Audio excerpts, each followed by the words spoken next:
and it looked like new information has been revealed about Caitlin Clark's future contract with the Indiana. Breaking. New revelations from the Indiana Fever may change the WNBA forever. Caitlin Clark, already a superstar, could force a seismic shift in player contracts and league regulations. Today, we reveal the shocking details behind her future with the Fever and why the entire league is watching. Everybody, Caitlin Clark's new contract is already in the works, bruh. The Indiana Fever is not wasting no time with making sure they dot their I's and cross all the T's when it comes to keeping Caitlin Clark on this Indiana Fever. Caitlin Clark is no ordinary rookie. Her influence extends beyond the court. 26% of all WNBA activity this season is tied to her name. She has single-handedly driven ticket sales, merchandise, and TV ratings.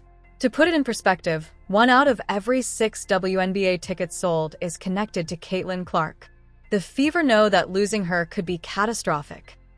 She's still on a rookie contract for the next couple years. But one thing I can tell you that I know definitively is that the organization is working on a massive contract for Caitlin Clark's future contract. Clark's rookie contract pays just $76,553 per season, a fraction of her value. Comparisons are stark. Victor Wayama, first overall NBA draft pick, makes $13 million in his first year. The WNBA's outdated collective bargaining agreement caps rookie salaries, leaving the Fever scrambling to devise creative solutions. We know Caitlin Clark is ultimately going to be the person to yay or nay whatever solution they come up with. So they got to do everything in their best interest to get ahead of this thing way before it ever comes up. So word on the street is that the Indiana Fever is putting together proposals and putting together different things under the WNBA rules that they can for Caitlin Clark new contract. According to leaked sources, the Fever are exploring every option: performance bonuses, endorsements, tie-ins, and even new incentives. But these are band-aid solutions for a structural problem. The WNBA's pay system wasn't designed for a player of Clark's caliber. Her $338,000 four-year contract is laughable compared to her impact. This is about getting Caitlin Clark new contract done. They get her contract done, seal and deliver the future of this organization. Clark's presence alone has generated an estimated $36 million in economic impact for Indianapolis, comparable to hosting major NCAA tournaments. Yet she earns less than many entry-level corporate positions. Her case highlights a long overdue discussion about valuing women athletes appropriately. The WNBA collective bargaining agreement is set to expire in 2025, giving the Fever a narrow window to negotiate a contract worthy of Clark's contributions. Delay could mean losing her to another league or overseas opportunities. The stakes couldn't be higher for the league or the city. Clark isn't just a player, she's a global brand. From merchandise to TV ratings, she sets the bar for marketability in women's basketball. If the WNBA fails to adapt, the league risks losing its brightest star just as it begins to capture mainstream attention. The Fever are reportedly preparing groundbreaking proposals, from creative salary structures to performance-based revenue sharing. But these solutions must navigate league regulations and the outdated CBA. Will the WNBA evolve to match the demands of modern women's sports, or will it cling to the status quo? Clark's case is more than basketball. It's a statement about the value of women athletes. She's proving that fans will pay, attend, and engage when the sport is presented properly. If the league ignores this, it risks wasting years of momentum and public interest. The next few years will define not only Caitlin Clark's career, but the future of the WNBA. Will the league rise to the challenge and offer a contract worthy of its brightest star, or will it falter under outdated rules? One thing is certain: fans, players, and the world are watching. What happens next could rewrite the history of women's basketball. The Indiana Fever has just leaked shocking information that could change the WNBA forever. Caitlin Clark, already a superstar, is at the center of a revolution in women's basketball. Could her next contract reshape the entire league? By the end of this video, you'll understand why the stakes couldn't be higher. Clark isn't just a player, she's a movement. Her rookie season has transformed the WNBA. Attendance surged, TV ratings soared by 300%, and Fever games alone now account for 45% of broadcast value. Her jersey sales routinely sell out, leading merchandise sales by a wide margin. She's a walking brand, and the Fever know losing her would be catastrophic.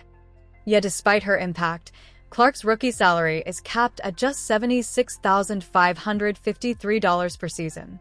The WNBA's outdated collective bargaining agreement limits what teams can pay, even for the most valuable players. The Fever are exploring every option, from bonuses to equity stakes, but the system itself is holding them back. For a player generating millions in revenue, this discrepancy is impossible to ignore. Leaked documents reveal the Fever are thinking outside the box: performance bonuses, revenue-sharing agreements, and long-term endorsement partnerships tied directly to the team.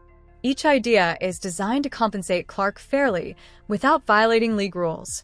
But even these creative solutions may not be enough to match her true value. Clark's influence stretches beyond basketball. Her rookie season brought an estimated $36 million to Indianapolis through ticket sales, hotel bookings, restaurant revenue, and local businesses. She is a game-changer not just for the Fever, but for the city itself. Losing her would be devastating for both the league and the community. The WNBA's collective bargaining agreement expires in 2025, giving the Fever a limited window to negotiate a fair contract. Delay could push Clark toward rival leagues abroad or alternative opportunities. The clock is ticking, and the stakes couldn't be higher for the league, the city, and Clark herself. Clark is more than a player. She's a global brand. Her presence increases merchandise sales, TV viewership, and social media engagement. For sponsors, brands, and new fans, she's the face of modern women's basketball. The WNBA must adapt or risk losing its brightest star to leagues that will recognize her true value. The Fever are exploring revenue-sharing agreements, endorsement partnerships, and long-term incentives. This approach could set a precedent for the entire league. But negotiating these contracts is complex and requires league approval, something that has historically been a challenge. Can the WNBA rise to the occasion? Clark's situation exposes a broader problem in women's sports. Top talent is undervalued. Fans are willing to engage, watch, and spend, but outdated structures limit earning potential. Her case is a litmus test for the WNBA and demonstrates how investment in players can fuel growth and profitability. The next few years will determine not just Clark's career, but the WNBA's trajectory. Will the league adapt, offer contracts that match her value, and embrace a new era of women's basketball? Or will outdated rules hold it back? One thing is certain: Caitlin Clark isn't just a player. She's a movement, and the world is watching. Caitlin Clark holds the power to reshape women's basketball. Unrivaled offers her unprecedented opportunity, while the WNBA remains a league in flux. Whatever decision she makes, the world will be watching, and the future of the sport may never be the same. Some called it the Clark effect, proof that a woman in the WNBA could move culture, merchandise, and marketplace demand as powerfully as the biggest names in sports. But not everyone cheered. With Clark's meteoric rise and brand power come whispers of jealousy, questions of fairness, and simmering tension behind locker room doors. Many veterans, with longer tenures, proven records, even multiple all-star appearances, saw brand deals far smaller or non-existent. Some fans and players started asking, is marketing now overshadowing merit? Is this about the game, or about who sells more balls? Behind the headlines, Caitlin is navigating a challenging environment. She must decide whether to stay in the WNBA or move to Europe, where she could earn more, face less animosity, and play in a supportive environment. Caitlin Clark's potential departure could have far-reaching effects. Her presence has driven record-breaking attendance, boosted viewership, and expanded the league's fan base. Losing her might reverse years of progress and hurt the WNBA financially and culturally. Analysts agree. Caitlin's rise is reshaping women's basketball, but her success is also exposing the league's vulnerabilities: financial, cultural, and relational. Caitlin Clark is more than a player. She's a symbol of opportunity, talent, and the growing pains of professional women's basketball. Will she stay, or will Europe become her new stage? Only time will tell.